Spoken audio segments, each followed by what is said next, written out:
History repeats, కాంగ్రెస్లో BRS LP విలీనం. Green signal ఇచ్చిన ఏఐసిసి గ్రీన్ సిగ్నల్ కూడా ఇచ్చేసిందట. AICC all India Congress committee కూడా చెప్పేసింది, మీరు కలుపుకోండ్రి ఏమీ కాదు అని చెప్తుందట. చేరేందుకు 30 మంది ఎమ్మెల్యేలు రెడీ, ఏమున్నారు 9 మంది ఉన్నారు. అరే ఇగో ఒక లెక్క చూద్దాం. అసలు యాక్చువల్గా ఇప్పుడు ఇది తెలంగాణ అసెంబ్లీ, పింక్ కలర్ వచ్చింది, భలే వచ్చింది. ఇది తెలంగాణ కనబడుతుందా? కలర్ మారుద్దునా? అయితే 2014లో 63 సీట్లు ఇచ్చారు. ఎవరికి? కేసీఆర్కి. 2018లో 88 సీట్లు ఇచ్చారు, సేమ్ కేసీఆర్కి.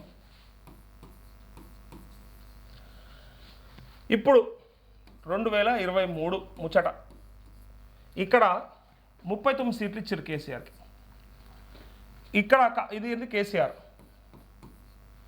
ఇదే కాంగ్రెస్కి ప్రభుత్వాన్ని అప్పచెప్పారు ప్రజలు 64తోని, ఒక సీట్ ఎక్కువ ఇచ్చారు. 63 2014లో కేసీఆర్కి ఇస్తే 64 ఇలా కాంగ్రెస్కి ఇచ్చిండ్రు. ఈయన ఏదైతే తప్పు చేసిండో, టీడీఎల్పీని విలీనం చేసుకొని తప్పు ఎట్లా చేసిండో ఆ తప్పు వీళ్ళు చెయ్యరు అనుకున్నారు లెక్కకైతే. తర్వాత 88 సీట్లు అయితే ఇచ్చారు కదా రెండోసారి. 2018లో సరిపడా మెజారిటీ. ఇక్కడ అంటే ప్రభుత్వాన్ని కూలుస్తాం, తూలుస్తాం, నూకేస్తాం, కింద పడేస్తామని చెప్పిరని భయపడుతుంది. సరే అప్పుడు ఏదో ప్రయత్నం చేస్తుంది. 88 సీట్లు అయితే రెండోసారి ఇచ్చారు కదా. ఇంత మెజారిటీ ఇచ్చినప్పుడు ఏం అవసరం ఉండే? అప్పుడు 12 మంది ఎమ్మెల్యేలని, కాంగ్రెస్ ఎమ్మెల్యేలని కలుపుకున్నావు. దీనివల్ల ఏమైంది? నీకు 102 సీట్లతోని కాంగ్రెస్ ఎమ్మెల్యేలను కలుపుకున్న తర్వాత 100కి పైగా ఎమ్మెల్యేలు ఉండంగా కూడా ఎలక్షన్కి పోతివి. పోయిన తర్వాత కాంగ్రెస్ ఎల్పీని ఆ రోజు కలుపుకొని వాళ్ళకి ప్రతిపక్ష హోదా లేకుండా చేసిన కేసీఆర్ సేమ్ ఇలా నీకు హిస్టరీ రిపీట్స్ అంటారు దీన్ని. ఈ 64కి ఆల్రెడీ ఒక దానం నాగేందర్ వచ్చేసిండు.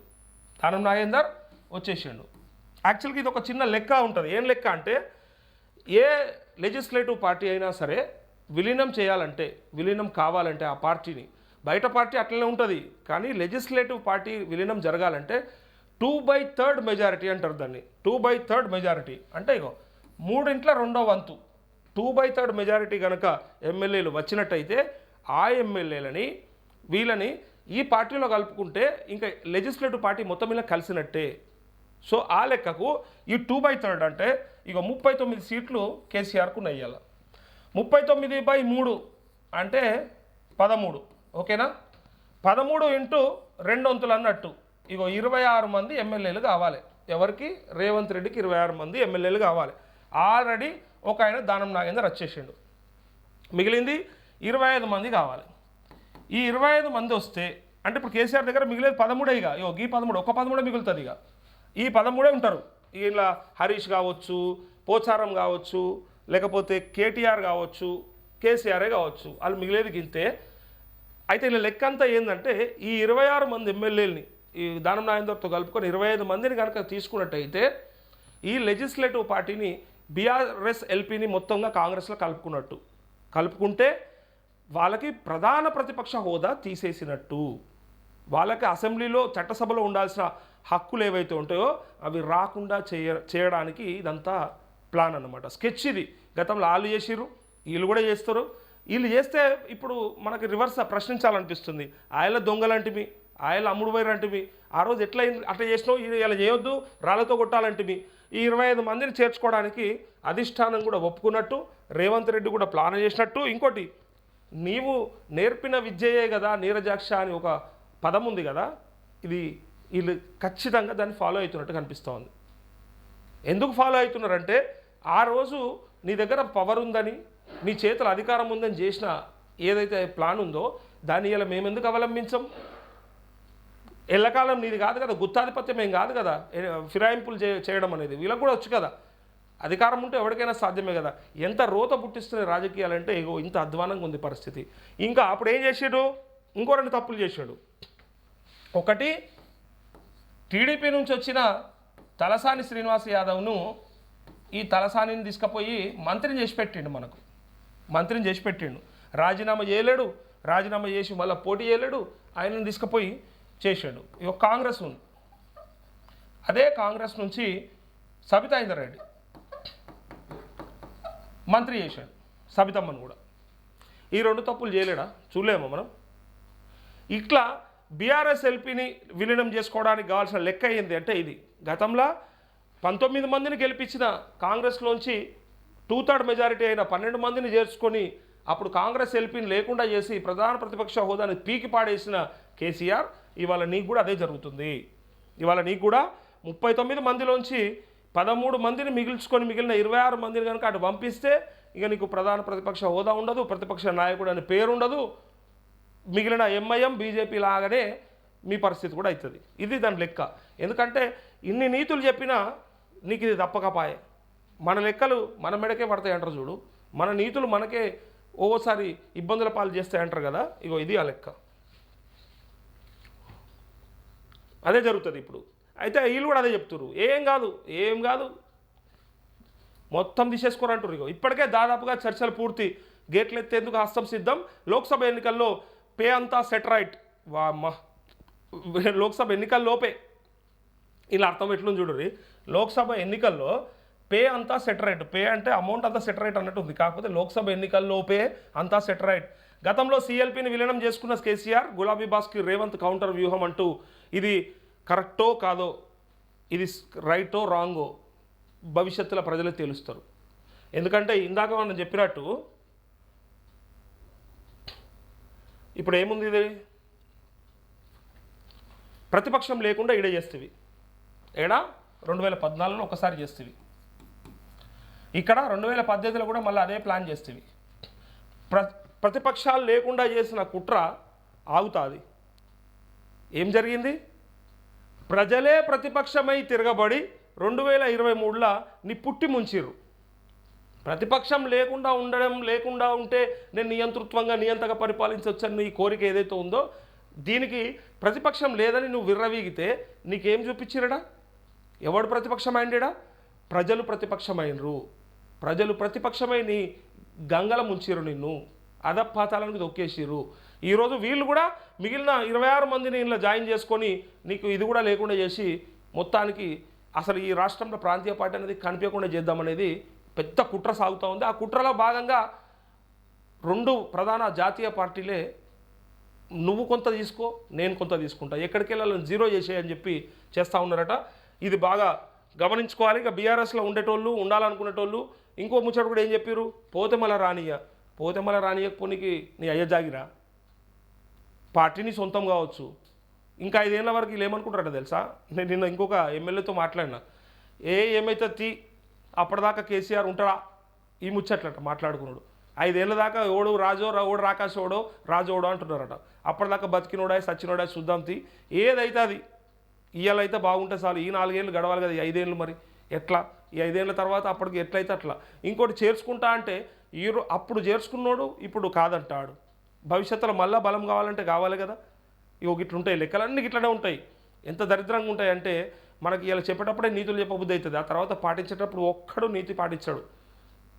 దీనికి ఉదాహరణ కూడా ఒక ఆయన చెప్తుంటే, ఒక పెద్ద మనిషి మొన్న పోతుంటే, తమ్మి ఇట్లా ఒక 500 రూపాయల నోటు ఒకవేళ వెలుతురులో పడేసిర్రు అనుకో, అంటే మంది తిరిగేటప్పుడు జనం తిరిగేటప్పుడు ఒక 500 నోటు కనబడ్డది అనుకో, ఇట్లా చూసి అరే అన్న ఇది ఓలేదే అని ఇట్లా 500 నోటు చుట్టూ తిరుగుతారట. ఇట్లా తిరిగి చూపించి ఓలేదు సప్పుడు చేయకపోతే జేబులో పెట్టుకుంటారట, లేకపోతే ఓలకన్నా నాదన్నా అంటే ఇచ్చేసిపోతారట. అది నీతి. అదే కొంచెం చీకట్లా కనబడితే, అదే కొంచెం వెలుతురు లేకుండా ఆడ ఎవరు లేకపోతే గమ్మున తీసుకొని జేబులో పెట్టుకొని పోతారట. ఎందుకు జేబులో పెట్టుకొని పోతారు అంటే, ఎవడు చూస్తలేడు, ఇది నాకు రావాలి, ఎవరు చూడనప్పుడు నేను ఎందుకు వదులుకోవాలని చెప్పి ప్రయత్నం చేస్తారట. అంటే మనుషులు ఇప్పుడున్న పరిస్థితి చూస్తే ఒక రకంగా, చూడకపోతే ఒక రకంగా. అది నీతి. ప్రజలు చూస్తున్నారంటే ఒక రకంగా బిహేవ్ చేస్తున్నారు, చూడట్లేదు అంటే ఏమైనా చేయవచ్చు అన్నట్టు చేస్తూ ఉన్నారు. ఇట్లాంటి సమాజం ఉన్నటువంటి ఈ పరిస్థితులలో సిగ్గు లేదు, శరం లేదు, లజ్జ లేదు ఎవ్వరికి. ఏదైనా సరే నేను బాగుంటే చాలు. కొంతమందిని ప్రశ్నలు అడుగుతుంటే నాయకుల్ని, వాళ్ళు కూడా మాకు ఏం చెప్తారంటే ఆన్సర్లు, పుణ్యానికి వేస్తున్నా ఓట్లు, మేము బాధపడతలే ఎన్ని రోజులు వాళ్ళ కోసం, ప్రజల కోసం నేను జీవితాంతం పాటుపడతాను. ఒక్కని చూడలే, ఒక్కడు కూడా ఉండడు. నేను 100 ఇంటర్వ్యూలు చేసిన ఒక్కడు కూడా ప్రజా సంక్షేమం కోసమో ప్రజల అభివృద్ధి కోసమో మాట్లాడిన వాళ్ళు ఉండరు. ఏదైనా కెమెరా ముందు మాట్లాడి ఉండొచ్చు, కానీ పక్కపోటి మొత్తం అవే. ఇక ఏమున్నాయి లెక్కలు, ఏ కులం ఎన్ని, ఏ మతం ఎన్ని, ఎవరితో మనకి ఏమొస్తుంది, ఏ ఓట్లతో మనం గద్దెనెక్కొచ్చు, ఈ లెక్కలు తప్ప నిజంగా ఆ నియోజకవర్గంలో ఉన్న సమస్యల్ని తీర్చుదాం, ఆ ప్రజల్ని గట్టెక్కిద్దాం, ఒడ్డునేద్దామని ఒక్కనికి ఉండదు చిత్తశుద్ధి. వాని స్కెచ్చులు వానికే. కాబట్టి ప్రజలు కూడా మంచిగా మోపయ్యారు. ఎట్లా నాకు ఎంత ఇస్తున్నావు అంతే, నువ్వు దోసుకుంటలేవా, నాకు ఎంత ఇస్తావు అనే కాడికి వచ్చారు. ఇట్లా కేసీఆర్ చేసిన తప్పే ఇవాళ వీళ్ళు కూడా చేయడానికి వచ్చింది. ఇక అందుకోసమే ఈ వార్త చూడు, సేమ్ మనం ఇందాక అనుకున్నట్టే రాజకీయాల్లో హిస్టరీని రిపీట్ చేయాలని కాంగ్రెస్ భావిస్తుంది. అందుకు అనుగుణంగా వ్యూహాలు రచిస్తుంది. గతంలో సీఎల్పీని విలీనం చేసుకొని కాంగ్రెస్ను వీక్ చేసిన కేసీఆర్ అదే ఫార్ములాతో దెబ్బ కొట్టేందుకు రెడీ అవుతుంది. ప్రస్తుతం రాష్ట్రంలో హస్తం పార్టీ అధికారంలో ఉండడంతో గులాబీ పార్టీకి చెందిన చాలామంది ఎమ్మెల్యేలు కాంగ్రెస్లో చేరేందుకు ఆసక్తి చూపుతున్నారు. ఇందుకు సంబంధించిన చర్చలు సైతం కొనసాగిస్తున్నారు. మొత్తంగా బీఆర్ఎస్ ఎల్పీని విలీనం చేసుకొని రాజకీయంగా గులాబీ బాస్ను పూర్తిగా బలహీనపరిచేందుకు అధికార పార్టీ అడుగులు వేస్తుంది. అందుకు ఏఐసీసీ సైతం గ్రీన్ సిగ్నల్ ఇచ్చినట్టు సమాచారం. దీంతో పార్టీ మారేందుకు సానుకూలంగా ఉన్న బీఆర్ఎస్ ఎమ్మెల్యేలు CM Revanth Reddy, deputy CM బట్టి విక్రమార్కతో మంత్రాలు జరుపుతున్నట్టు తెలుస్తుంది. టార్గెట్ ఎల్పీ ఇది. బీఆర్ఎస్ ఎమ్మెల్యేలు ఒక్కొక్కరిని పార్టీలో చేర్చుకోవడం కన్నా బీఆర్ఎస్ ఎల్పీని సీఎల్పీలో విలీనం చేయాలని కాంగ్రెస్ అధిష్టానం రాష్ట్ర నేతలకు క్లారిటీ ఇచ్చినట్టు ప్రచారం జరుగుతుంది. ఒక్కొక్క ఎమ్మెల్యేను పార్టీలో చేర్చుకోవడం వల్ల రాజకీయంగా విమర్శలు వస్తాయని వారించిన హైకమాండ్ విలీనంపై ఫోకస్ పెట్టాలని సూచించినట్టు తెలుస్తోంది. ప్రస్తుతం అసెంబ్లీలో బీఆర్ఎస్ పార్టీకి 38 మంది ఎమ్మెల్యేలు ఉన్నారు. వీరిలో 38 అంటే అదే దానం నాగేందర్ వేయండు కాబట్టి, వీరిలో 2/3 అంటే 3/2 మంది ఎమ్మెల్యేలు కనుక అంటే 26 మంది, ఇందాక నేను చెప్పిన లెక్కకి ఇదే. పార్టీ మారితే ఫిరాయింపుల చట్టం వర్తించదు. పార్టీ ఫిరాయింపుల చట్టం ఎప్పుడు వర్తిస్తుంది అంటే ఇండివిజువల్గా ఒక పార్టీలో గెలిచి ఇంకొక పార్టీలో పోతే పార్టీ ఫిరాయింపుల చట్టం ప్రకారము ఆ ఎమ్మెల్యేని డిస్క్వాలిఫై చేయొచ్చు. ఆ పార్టీ స్పీకర్కి కంప్లైంట్ చేస్తే ఆ ఎమ్మెల్యేని డిస్క్వాలిఫై చేసే అవకాశం ఉంటుంది. అది అతి త్వరలో నిర్ణయం తీసుకోవాలని సుప్రీంకోర్టు కూడా ఆర్డర్ ఇచ్చింది. చాలా రాష్ట్రాల్లో జరుగుతుంది, కానీ మన దగ్గర మాత్రం గతంలో జరగలే. 2014లో జరగలే, 18లో జరగలే. ఇప్పుడు జరగాలని పాడి కౌశిక్ రెడ్డి పోయి నిన్న స్పీకర్కి ఇచ్చినట్టు మనం చూసినాం. గడ్డం ప్రసాద్కు ఒక కంప్లైంట్ ఇచ్చారు. ఏమని? ఆ వినతి పత్రంలో ఏమున్నది? దానం నాగేందర్ మా పార్టీలో గెలిచిండు, మా పార్టీ బీఫామ్ మీద ఇలా పోయి కాంగ్రెస్ కండువా కప్పుకుంటూ పార్టీ ఫిరాయింపుల చట్టం ప్రకారం ఆయన డిస్క్వాలిఫై చేయమని అడిగారు. కానీ అవ్వకుండా ఉండడానికి ఒక్కొక్క ఎమ్మెల్యే పోతే ఫిరాయింపుల చట్టం వర్తిస్తుంది. కాబట్టి ఫిరాయింపుల చట్టం వర్తించొద్దంటే ఏం చేయాలంటే ఎల్పీని మొత్తం విలీనం చేసుకోవాలి. ఇందాక నేను చెప్పిన లెక్క ప్రకారం 13 + 13 26 మందిని విలీనం చేసుకుంటే ఫిరాయింపుల చట్టం వర్తించదు. ఆ పార్టీని మొత్తం ఇలా కలుపుకున్నట్టు అవుతుంది. ఇగో పార్టీ మారేందుకు తాము సిద్ధంగా ఉన్నామని వారంతా స్పీకర్కు లేఖ ఇస్తే చాలు, ఆ గ్రూప్ను అసలైన బీఆర్ఎస్ ఎల్పీగా గుర్తించి కాంగ్రెస్లో విలీనం చేసే అధికారం సభాపతికి ఉంటుంది. ఎల్పీ విలీనానికి అవసరమైన 26 కన్నా ఎక్కువ మంది ఎమ్మెల్యేలు బీఆర్ఎస్ నుంచి కాంగ్రెస్లో చేరేందుకు రెడీగా ఉన్నట్టు ప్రచారం జరుగుతుంది. రెడీ కాదు, అది అయిపోతుంది, మనమే చదువుతాం. ఇదే స్క్రీన్ మీద ఇదే వార్త నేనే చెప్తా. ఎల్పీ మొత్తం విలీనం అయిపోయింది. రేవంత్ రెడ్డి ఇప్పుడు బలవంతుడు అయ్యిండని చెప్తాం. ఆ బలం ఎన్ని రోజులు ఉంటుందో కూడా మనమే చూస్తాం. కేసీఆర్ను దెబ్బ కొట్టేలాగో 2014-18 అసెంబ్లీ ఎన్నికల్లో విజయం సాధించిన బీఆర్ఎస్ ప్రతిపక్ష పార్టీ ఎమ్మెల్యేలను అప్పుడు ఎట్లయితే చేసుకున్నాడో అది దాని ముచ్చట.